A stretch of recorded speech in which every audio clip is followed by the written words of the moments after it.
ਕਰਾਣੀ ਜਾਂ ਸ਼ਾਇਦ ਮੈਂ ਕਹਾਂ ਉਹਦੇ ਕੋਲ ਸੀ ਮੈਂ ਉਹਨੇ ਉਹਦਾ ਕਮਰਾ ਦਿਖਾ ਲਿਆ ਹੈ ਨਹੀਂ ਇਹ ਅੱਛੀ ਨੋਰਵੀਜਨ ਲੱਕੜੀ ਉਹਨੇ ਕਿਆ ਰਹਿਣਾ ਤਾਂ ਮੈਂ ਜਾ ਜਿੱਥੇ ਵੀ ਤੇਰੀ ਮਰਜ਼ੀ ਮੈਂ ਆਲੇ ਦੁਆਲੇ ਦੇਖਿਆ ਕੋਈ ਉੱਥੇ ਕੋਸੀ ਨਹੀਂ ਸੀ ਮੈਂ ਦੂਈ ਤੇ ਬਹਿ ਗਿਆ ਸਮਾਂ ਸੋਚ ਕੇ ਉਹਦੀ ਸ਼ਰਾਬ ਪੀ ਕੇ ਅਸੀਂ 2 ਵਜੇ ਤੱਕ ਗੱਲਾਂ ਕੀਤੀਆਂ ਫੇ ਉਹਨੇ ਕਿਹਾ ਸੌਣ ਦਾ ਸਮਾਂ ਹੋ ਗਿਆ Ramón Lobo, buenos días. Muy buenos días, ¿qué tal? Siendo el único venezolano de este equipo, porque no dejo de recordar que tu pasaporte es venezolano. Bueno, uno de no los tengo dos, pasaporte. Bueno, puedes pedirlo, pero naciste. Sí, sí. Exacto. ¿Cuánto hay de farsa en todo lo que está pasando en torno a la ayuda humanitaria? Hombre, la ayuda humanitaria es un montaje para justificar algo más, para provocar algún tipo de, no sé, no digo ya incidente, pero sí que se pase a otra fase, porque Guaidó no tiene el apoyo, tiene apoyo internacional, pero no tiene poder real. Poder real lo tiene Maduro, pues lo tienen los militares. Pero sí ha habido alguna deserción importante de un general que fue jefe del espionaje con Chávez.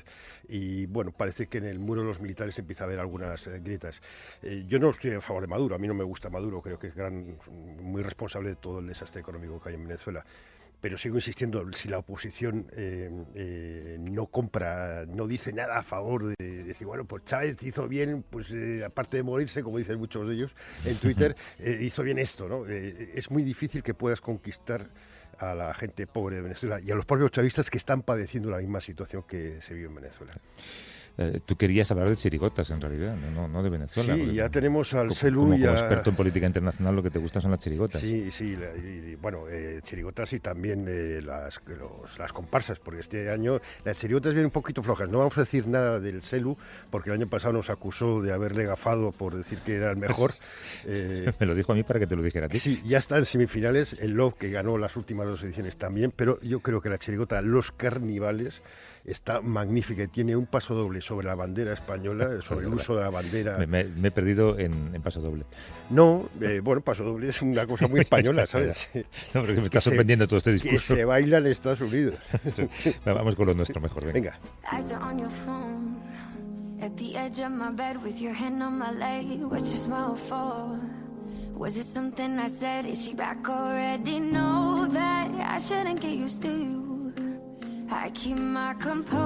a hablar de ese joven de 77 años que ha entrado como un huracán en el escenario político norteamericano, nacido en Brooklyn, en el seno de una familia judía, que regresa buscando el cuerpo a cuerpo contra Donald Trump. Nos referimos a Bernie Sanders. El martes pasado anunció su candidatura, otra vez, por segunda vez, a la presidencia de Estados Unidos. Sí, en la parte demócrata ya aparece el camarote de los hermanos Marx. Él, sin duda, ha entrado con mucha fuerza. Recordemos que fue el hombre que hace casi 4 años, en 2000, ¿cuándo fue? 16, ¿no? ¿En el 16? Le puso las cosas muy difíciles a Hillary Clinton. Bueno, quizás esta vez tiene menos posibilidades de ser el candidato, pero sí es importante que su discurso, junto con el de Elizabeth Warren, que son el ala izquierda del Partido Demócrata, van a imponer una agenda más liberal contra Trump. El problema es que a Sanders se le acusa de haber minado un poco el prestigio o la campaña de Hillary Clinton. Otros, en cambio, le agradecen haber movido a Hillary Clinton un poquito más hacia la izquierda. Sí, hay datos muy interesantes. Por ejemplo, que el 43% de los inscritos como demócratas votaron en las primarias a favor de Sanders, pero de esos 43%, un 12% luego votó a Trump.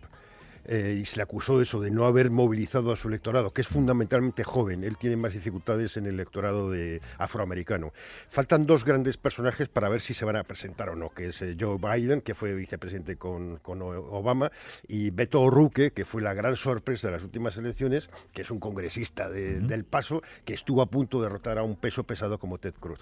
Parece ser que Beto O'Rourke iba a anunciar su candidatura a final de este mes. Sí, en los próximos días, y Joe Biden creo que esperará un poquito más. Con Sanders, tú decías que es un campo de fútbol casi, son 12 los candidatos que le disputarán la presidencia o que intentarán disputarle la presidencia a Donald Trump en 2020, queda ya poco. Vamos a saludar a Marta del Vado, nuestra corresponsal en Washington. ¿Cómo estás, Marta? Buenos días. Hola, buenos días, ¿cómo estáis? ¿Tú crees que para derrotar a Trump, Bernie Sanders es la persona adecuada? Bueno, yo creo que Sanders, si ganara las primarias y si se convirtiera en el candidato presidencial del Partido Demócrata, Lo primero que tendría que hacer para derrotar a Trump es explicarle a la sociedad estadounidense qué significa esa etiqueta de socialista con la que él se define, ¿no? Y que Trump usa para su discurso del miedo, con el que advierte de esa izquierda radical, del socialismo que dice que nunca va a llegar a América por más que algunos, que Sanders, se empeñe. Esto lo dijo en el Estado de la Unión, lo está repitiendo ahora cada 2 por 3, porque es un discurso que cala en este país. Así que si Sanders finalmente se enfrenta a Trump, tendrá que explicar muy bien que su apuesta por una sanidad universal, por una educación gratuita, por subir el salario mínimo a $15 la hora, que su revolución verde para usar solo energías limpias no va a convertir a Estados Unidos en Venezuela, ¿no? No me atrevo a decir quién ganaría en unas presidenciales entre Trump y Sanders. Lo que sí que creo es que una campaña con estos dos candidatos iba a polarizar todavía más la sociedad en este país. Hay que recordar que socialista no es casi una etiqueta en Estados Unidos, es un insulto más bien, por una parte del electorado, ¿no? ¿Tú crees que si 2018 fue el año de las mujeres en Estados Unidos, también se está notando en la política? Sí, absolutamente. Ahora mismo de esa 12 candidatos confirmados que hay para la presidencia, la mayoría son mujeres. Una de sus principales rivales es una de sus seguidoras y colaboradoras, la senadora por Massachusetts, Elizabeth Warren, con quien comparte un discurso muy similar contra un sistema que Warren y que Sanders dice que perjudica a la clase trabajadora, que critican a los bancos, las grandes corporaciones, ¿no? Esa clase multimillonaria de donantes políticos influyentes. Y esta coincidencia en el discurso va a ser sin duda uno de los principales retos que van a tener los candidatos, cómo diferenciarse los unos de los otros. La otra gran candidata es la senadora por California, Kamala Harris. Es un perfil un poco diferente, es más joven que Warren, es negra y puede movilizar una parte del electorado que no votó por Sanders en 2016, los afroamericanos que prefirieron a Hillary Clinton, como estabais contando ahora, ¿no? Hay otros nombres, bueno, también quedan por ver, como decía, y si finalmente se presenta el más popular de todas las encuestas, que es Joe Biden, que es el único que adelanta a Sanders, le saca 10 puntos. Queda por ver también si se va a presentar Beto O'Rourke. Y entre las candidatas mujeres, por ejemplo, se presenta la senadora también Amy Klobuchar por Minnesota, otra senadora por Nueva York, Kirsten Gillibrand, y la representante en la Cámara por Hawái, Tulsi Gabbard. Creo que esta va a ser las primarias de la diversidad, ¿no? Tulsi, por ejemplo, es la más joven, tiene 37 años, pertenece a la religión hinduista, formó parte de la Guardia Nacional en Irak, en Kuwait, y bueno, queda prácticamente un año por delante, así que todavía se pueden sumar más a la carrera. A mí me gusta Beto O'Rourke, quizás porque tiene un aire Kennedy, y me gusta mucho Harris, porque recordemos que Harris, cuando fue fiscal general de California, tuvo un perfil bastante conservador. Y uno de los debates es qué tipo de perfil puede derrotar a Trump. ¿Un perfil más izquierdista, un perfil más conservador? ¿Qué es lo que se cuece por ahí? Pues es lo que está por ver. Lo que está claro es que el discurso de Sanders y la movilización que ha demostrado que ha tenido en las primeras 24 horas, que ha recaudado $6 millones, 300.000 personas han participado en estas microdonaciones, está escorando el debate dentro del Partido Demócrata, las propuestas demócratas, mucho más hacia la izquierda.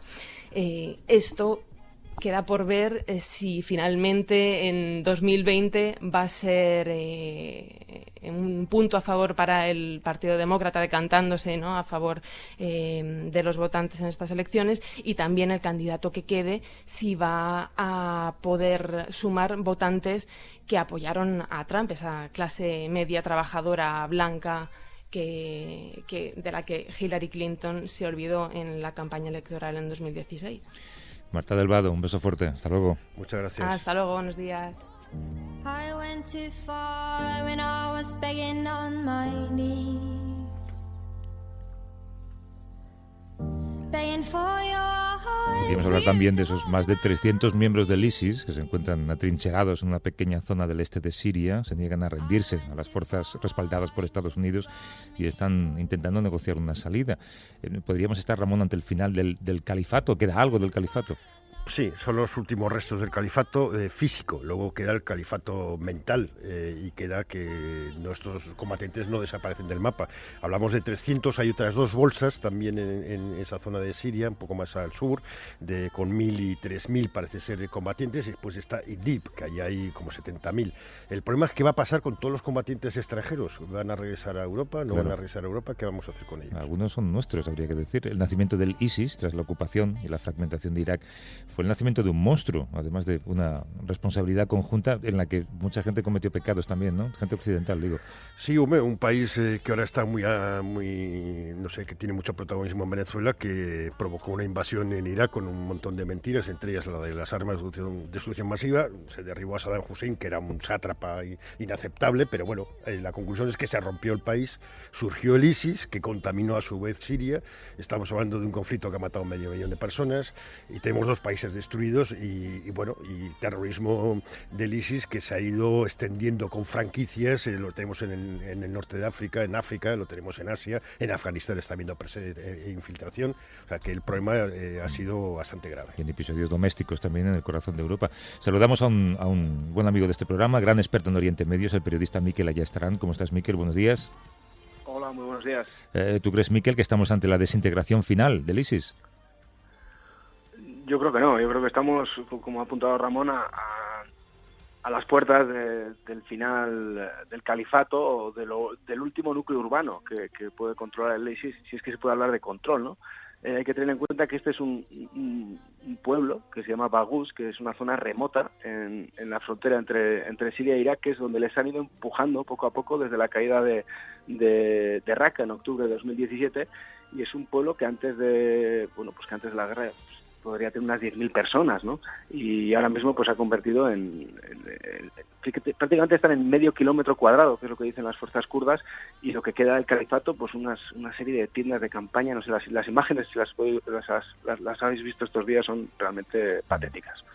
Tú en tu libro Las cenizas del califato, que publicaste el año pasado, escribiste que el ISIS sigue vivo en las mentes y en los corazones de millones de personas. Eso significa que no solamente no se desintegra, sino que puede renacer en cualquier momento.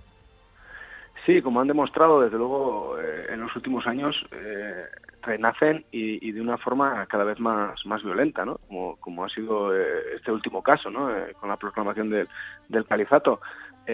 Vamos a ver qué pasa, ¿no? Ahora mismo lo que les queda a los kurdos sobre la mesa es un marrón importante, ¿no? Estamos hablando, nadie sabe exactamente cuánta gente puede quedar todavía en Baghouz. Se calcula que pueden ser unos 2.000. Los campos de desplazados con todas las mujeres y los hijos de todos los combatientes del ISIS están en esta zona kurda. Tienen más de 1.000 combatientes, la mayoría extranjeros, en sus manos, y una vez más no hay ningún tipo de plan para el día después, a la caída del califato, ¿no? No hay ningún tipo de plan. Me parece que hay mucha prisa para colgarse las medallas, decir que se ha ganado esta batalla, pero después ¿qué va a pasar? Y sobre todo, ¿qué va a pasar con los 800 europeos que se calcula que están en cárceles kurdas y que Trump dice que se haga cargo Europa de ellos? Aquí hay dificultades, porque cuando lleguen no es tan sencillo juzgarles y meterse en la cárcel. No, y además es muy curioso que Trump está exigiendo a Europa que se haga cargo de sus yihadistas, pero él ha dicho por activa y por pasiva que no va a recibir a los suyos, que también hay estadounidenses, pero también hay africanos, también hay asiáticos.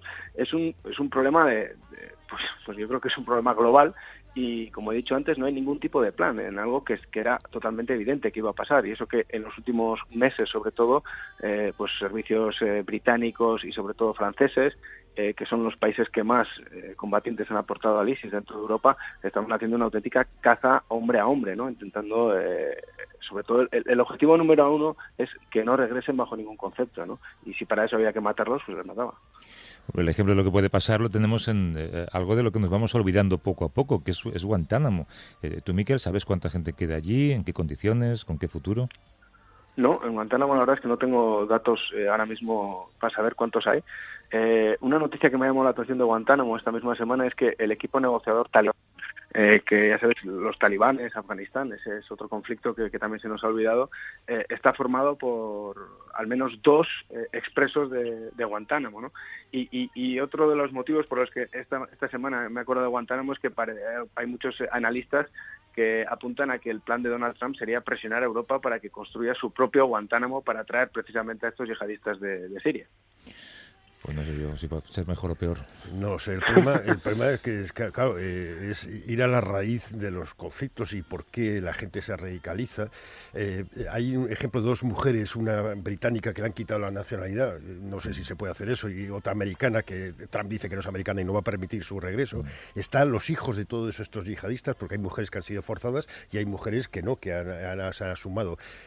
¿Cómo vamos a radicalizar a toda esta gente si no aprendemos esos mecanismos? No podemos evitar que jóvenes musulmanes en Europa que se sienten desarraigados se radicalicen. Claro, si no se entiende por qué tuvo tanto arraigo ese mensaje, ¿no? A mí una cosa que me dejó impresionado en el último viaje que hice a Irak, que también está, o sea, que es donde vi el principio de este problema, ¿no? Es precisamente lo que decía Ramón de las familias, las mujeres, los niños, los padres de los combatientes del ISIS, que están viviendo, no ahora, están viviendo desde la caída de Mosul, que ya ha pasado tiempo, están viviendo en campos de desplazados y no pueden volver a sus poblaciones de origen porque los vecinos no les aceptan. Entonces se necesita todo, tienen que ir los líderes tribales, tienen que ser negociaciones entre familias. Esto ya supera cualquier ámbito de la justicia, ¿no? Dentro de los países, dentro de Siria o dentro de Irak, ¿no? Luego ya el retorno a Europa, pues imagínatelo. Miquel Ayestarán, por cierto, enhorabuena por el premio Ignacio Ellacuría, que te lo acaban de dar hace poco. Un abrazo, Miquel, desde Jerusalén. Muchas luego. gracias, buenos días. Gracias, Miquel. I lost myself again, but I remember. A 6 pies bajo tierra, ¿sabes lo que es esto, no? Billie Eilish. Lo que significa esa expresión. Sí, sí. Vale. Sí. Tú sabrás por qué lo pones. Bueno, no te vamos a acabar todos, ¿no? Myself again, but I remember you. A vivir que son 2 días. Javier del Pino.